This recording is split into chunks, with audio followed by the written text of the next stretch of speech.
Welcome to our second episode of the podcast. We hope you enjoyed our first episode about baby Leo and his family. It was a pleasure to be able to speak so highly of the Nebgen family. We can't wait to go and return to the family house and enjoy the rich history again in person. I can't wait either. I've always wanted to go back since we Yeah, right. episode.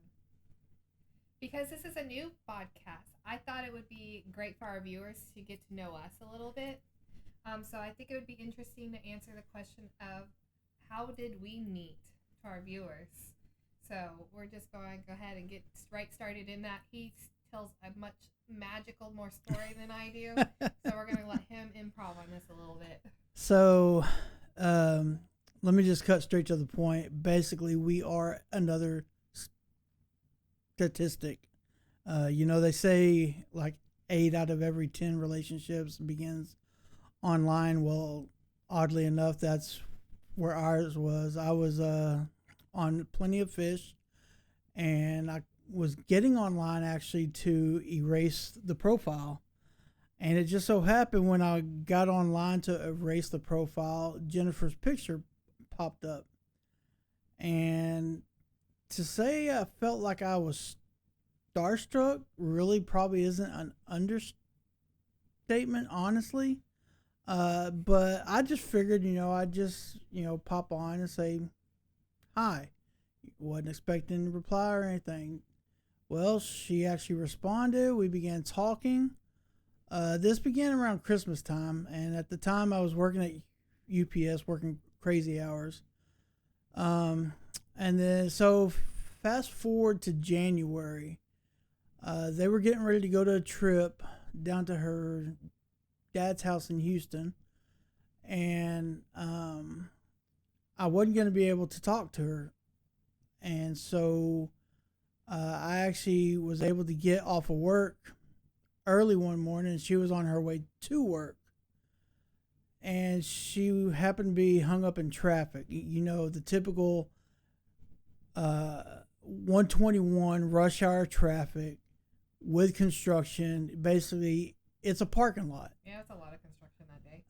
Where I was.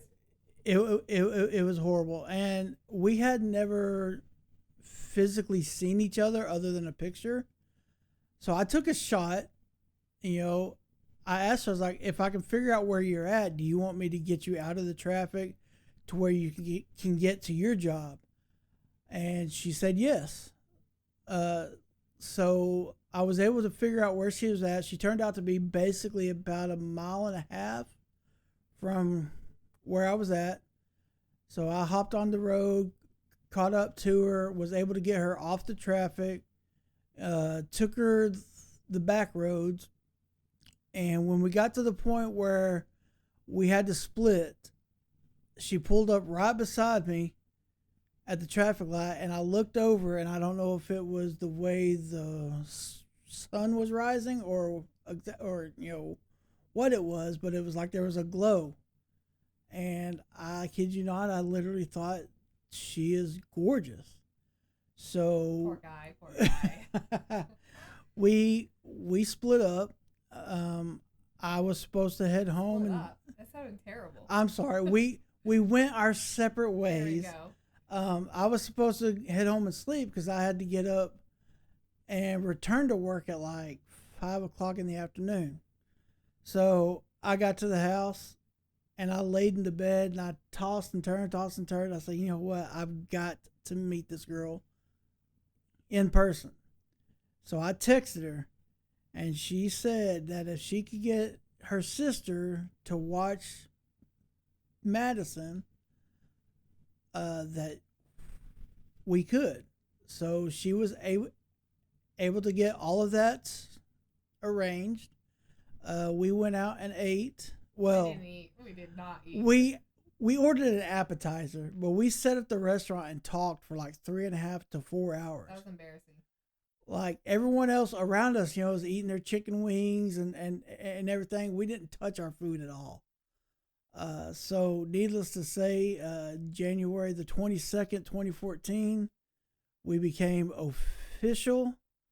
And then I proposed to her in April of that in year. April of 2014, and we got married May 31st, 2014, and I can honestly say it's the best decision I ever chose. Yeah, so we met 4 months, we were married. I don't know if I would ever say I would do that again, but we did it. 10 years later, we're still together, and hey, we're actually doing a podcast together. And we haven't killed each other. How about that? We haven't. No pew-pews here. All right, so we're going to get ready for our second episode? Yes, ma'am. Let's do it. All right. So let's jump right into our second episode of More Than a Stone. The sources we like to thank for this information are Oklahoma Wildflower, Family Search, and MyHeritage. The State Historical Society of Missouri, My Fox 8 News, oldnews.com, and crimewire.com. So we are going to be dealing with a crime in part 2. We'll get to that. But right now in this episode, we do not have a crime. It's a lovely lady that we met, buried in Oklahoma. So we'll start with her. More Than a Stone will be focusing on just 2 individuals today. I know we did one family last time. We have the honor of doing 2 individuals today. Cool. It caught our attention, and so they both have a story that needs to be told. Let's begin with the story of Zora Maggie Yancey Knight. We found Zora's stone at the Tecumseh Cemetery. Tecumseh? Tecumseh. It's a hard word for me. English is hard for me, guys. Potawatomi. How would you say that? I would say Potawatomi County. In Oklahoma. Zora was born with the name Zora Maggie Yancey, so she wasn't a knight. She married into the knights on January 27th, 1878. So we're talking about someone in 1878. That's so amazing to me. That is wild. That's over 146 years ago, and she was born in a city called Newark, Missouri. Looking at the history of Newark, Missouri at the time, this was not a place that was booming. Newark has been a post office since 1837, and so in the southeastern part of the county, in eastern Fabius Township, or Fabius Township, on the Fabius River, 20 miles southeast of Ednea. Sorry if you're from Oklahoma and I'm butchering this. I am doing my best with my English. You're doing fine. It was founded in 1836 as a business venture. So a lot of people moved here for the business. Oh, that's cool. Since there was no trading point near there, and is the oldest town in Knox County. So it's a very small town at the moment as we're speaking. It was incorporated as a village in 1872 when the Quincy, Omaha, and Kansas City Railroad did not build the Newark Way in 1870. This is where it kind of became of a ghost town. The town was left isolated, which we see that a lot on the border of towns. Right, yes. Like if they didn't have the railroad, they just were little towns. They never grew. It was an important, or it had the first important milling town with the fresh mill that was there, but it had to quickly decline because the water failed and because they didn't have the means of that railroad coming through. So as a consequence, Newark never grew beyond just a small village, and you can see that today. Zora's parents had 8 children altogether with Zora, being that the 6th child of the family. So she was born as the 6th child. There were 4 girls and 4 boys in the family, so pretty big family. Raising a family of that size was incredibly difficult in Newark during that time. Like you said, it was a small village, and so they, growing, family there, it was hard to get supplies. This forced Zora and her family to seek a different town where her father could find a job to raise her and her 7 siblings. In 1887, the family packed up and moved to LaBelle due to it being a busier town because of the Quincy, Omaha, and Kansas City Railroad having a depot there. So if you look at the map, you can see where the Newark is just slightly below. Oh, okay. And so it's only a 15-minute drive there. But could you imagine back in the day, it had to double or triple the time because the automobile was created in 1887. So we know they didn't have an automobile. So they most likely had to take a wagon. So just knowing all those kids on a wagon moving 15 miles to me just sounds very difficult during that time. That would have to be very uncomfortable because if you think about how even when the concrete roads here, when it's all torn up and everything, it's rough. And can you imagine that wasn't even a paved road? Yeah. So I bet you that was It rough. was pretty rough. For sure. So there is not a lot of information from her childhood up until the time she got married. She actually went to school and college and began to study playing the pipe organ. If you're not familiar with a pipe organ, one of the most notorious sounds that I could think of comes from the musical The Phantom of the Opera. But the pipe organ is a musical instrument that produces sound by driving pressurized air, or what we call wind, through the organ pipes selected from a keyboard. So basically, it's basically just a keyboard pushing air through The pipes? the pipes, yes. Cool. And it's actually such a beautiful sound, and many of the traditional church services still use them. I know of a couple that I've watched on YouTube that actually use them, and if it's played properly, it just sounds absolutely beautiful. He loves the organ pipes. So while Zora was studying her pipe organ, she met a man named Charles A. Knight. Charles was a lawyer and a teacher, and much like us, they fell into love, very, very deep love, and were married on June 6th, 1900. When Zora was 22 years old, Zora continued her love and passion throughout her life, playing as a talented pianist and organist in church. That's kind of cool. That is really cool, actually. At the age of 31, the census shows that Zora and Charles Knight moved out of Missouri to a town in Oklahoma called Forest Township, Pottawatomie, Oklahoma. Wildflower mentioned that Charles practiced law in Oklahoma, served as the county judge, and also was on legislature for Oklahoma.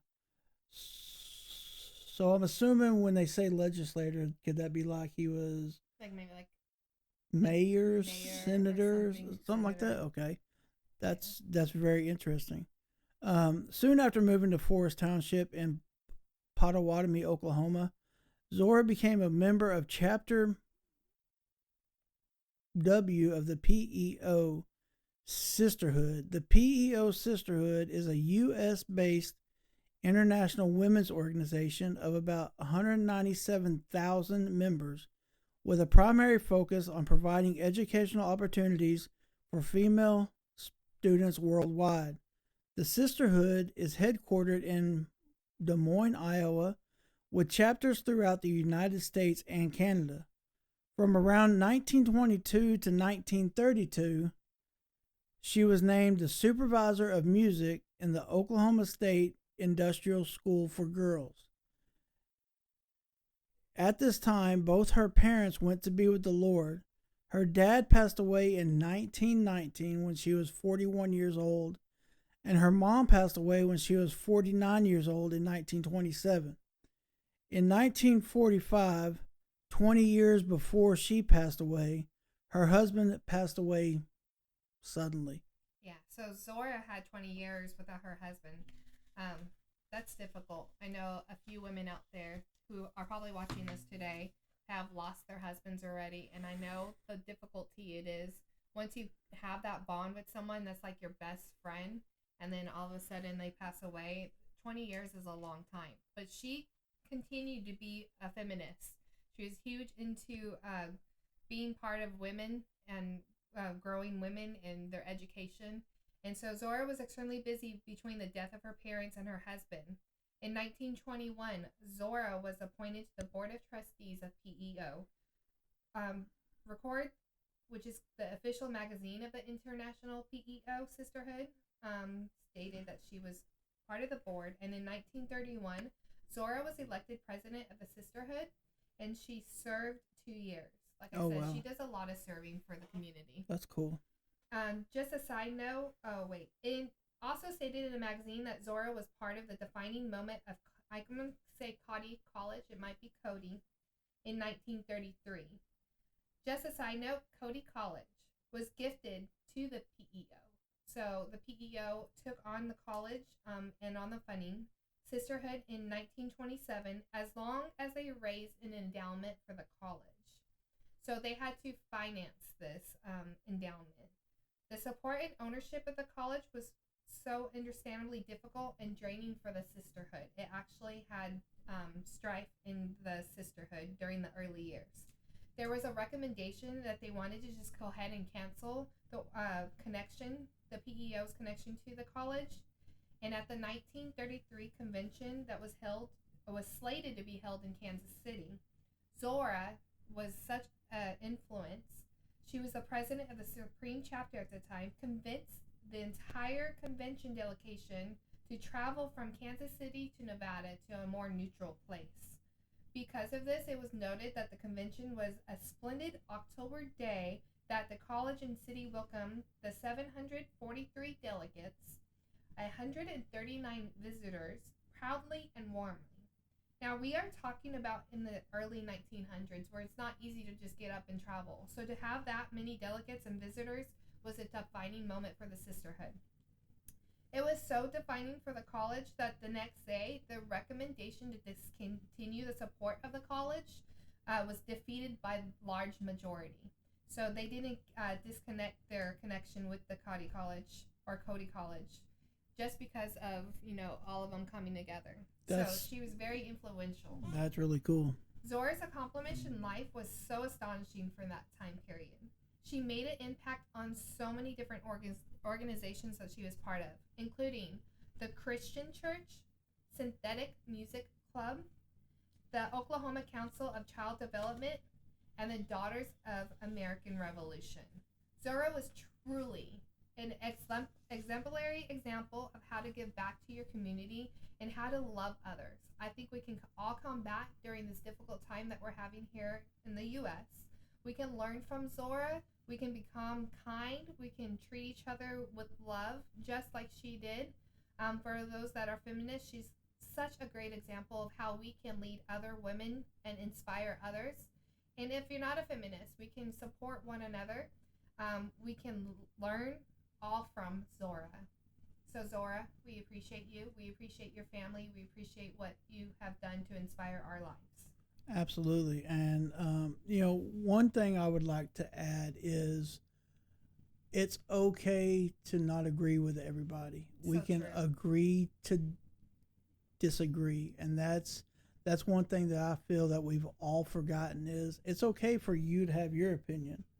But at the same time, it's okay for me to have an opinion too. And I just feel like if we as a country can get to that point where, hey, it's okay that I don't agree with you, okay, that's fine. But yeah. I also think there's a lot of people that are like, this is just my opinion. You can agree to it if you don't. But they force that opinion on you and they can't see other people's sides. Let's all take a step back. Let's listen to someone's opinion without judging their opinion. You don't have to accept it, but you need to be understanding. Right, exactly. We need to stop being hateful on all sides, whatever your side might be. We appreciate you listening to us. We're all different. We all bring things different to the table. It has been a rough week for me. I know with the whole politics, I'm not political, but with someone trying to kill somebody else, to me, that really affects me on the inside, and it really makes me sad because just because someone's doing something for their job doesn't mean that they deserve to die. Exactly. True. Okay. Moving right along.